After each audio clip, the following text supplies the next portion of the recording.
बबलू अभी घर से निकलकर गली में खेलने गया ही था कि उसकी मम्मी शीला ने आवाज दी। शीला, बेटा घर में आजा, बाहर इतना ट्रैफिक चल रहा है, कहीं किसी गाड़ी से टक्कर न हो जाए। बबलू, मम्मी आप मुझे पार्क में तो ले नहीं जाती, गली में खेलने नहीं देती, मैं क्या करूं? शीला सोच में पड़ गई। उसे घर के काम के साथ साथ कई घरों में साफ सफाई और झाड़ू पोंछे का काम करने के लिए भी जाना पड़ता था, इसलिए समय ही नहीं मिल पाता था।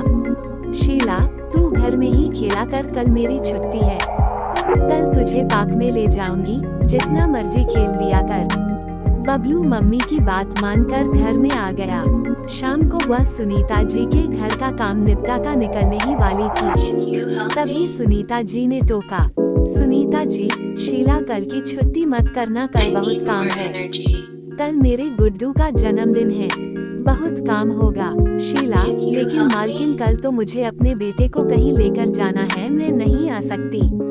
सुनीता जी, फिर किसी दिन ले जाना बेटे को, कल तो आना ही पड़ेगा, नहीं तो दुगने पैसे काट लूंगी। शीला चुपचाप मन मारकर घर की ओर चल दी। अगले दिन वह सुबह तैयार हो रही थी, तभी बबलू उसके पास आया। बबलू, मम्मी बड़ी जल्दी तैयार हो गई, रुको मैं भी तैयार हो जाता हूँ, आज बहुत देर पार्क में खेलेंगे। शीला, नहीं बेटा आज नहीं, आज मुझे काम पर जाना है, तो घर में खेलने किसी और दिन चलेंगे। बबलू, आप हमेशा ऐसे ही करते हो, मुझे आपसे बात नहीं करनी। ये कहकर बबलू एक कोने में रूठ कर बैठ जाता है। शीला को देर हो रही थी, वह जल्दी जल्दी काम पर जाने के लिए निकल गई। उसके जाने के बाद बबलू ने सोचा मम्मी तो ऐसे ही बहाने बनाती रहेगी, क्यों न मैं खुद पार्क में चलूं, खेलकर वापस आ जाऊंगा, मम्मी को पता भी नहीं चलेगा। उसने अपने घर का दरवाजा बंद कर ताला लगा दिया और पार्क की ओर चल दिया। पार्क में जाकर वह झूलों पर झूलता कभी दौड़ लगाता, उसे बहुत मजा आ रहा था। इधर शीला जल्दी जल्दी काम निपटा रही थी, आज उसे केवल एक ही घर में काम करना था। उसने सोचा जल्दी से काम निपटा कर घर पहुंच जाऊंगी, शाम को बबलू को पार्क में ले जाऊंगी। सारा काम निपटा कर उसने सुनीता जी से कहा, एडवर्टाइजमेंट्स। शीला, मालकिन सारा काम हो गया, मैं आ जाऊं। सुनीता जी, चल ठीक है, ये रख ले, बेटे के जन्मदिन की खुशी में तू भी मिठाई खा। उन्होंने एक मिठाई का डिब्बा और कुछ पैसे शीला को दिए। शीला जल्दी से मिठाई और पैसे लेकर घर की ओर चल दी। घर पहुंचकर उसने देखा घर में ताला लगा हुआ है। ये देखकर वह घबरा गई। बबलू कहाँ गया? उसने आस पड़ोस में पता किया, लेकिन बबलू का कहीं अता पता नहीं था। पड़ोस के कुछ लोग इकट्ठे हो गए, सभी बबलू को ढूंढने लगे। बबलू शीला का एकमात्र सहारा था। उसके पति का कुछ साल पहले देहांत हो चुका था। शीला का रो रो कर बुरा हाल था। तभी उसे ख्याल आया कि बबलू पार्क में जाने की जिद कर रहा था। वह भागी भागी पार्क में पहुंची।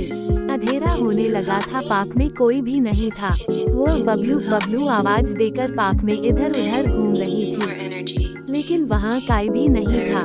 कुछ देर बाद वह घर वापस आ गई। शीला का रो रो कर बुरा हाल था। वो अपने आप को कोस रही थी, अगर आज वह काम पर न जाती तो बबलू घर छोड़कर नहीं जाता। आस पड़ोस के सभी लोग बबलू को ढूंढ रहे थे, लेकिन वह कहीं नहीं मिला। शीला ने सुनीता जी को फोन किया।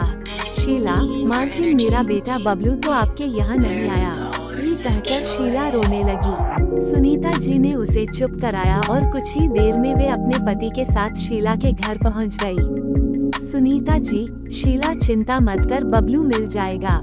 इनकी पुलिस में बहुत जान पहचान है, तू बबलू का फोटो दे दे। कुछ ही देर में बबलू का फोटो सब पुलिस स्टेशन में पहुंच गया।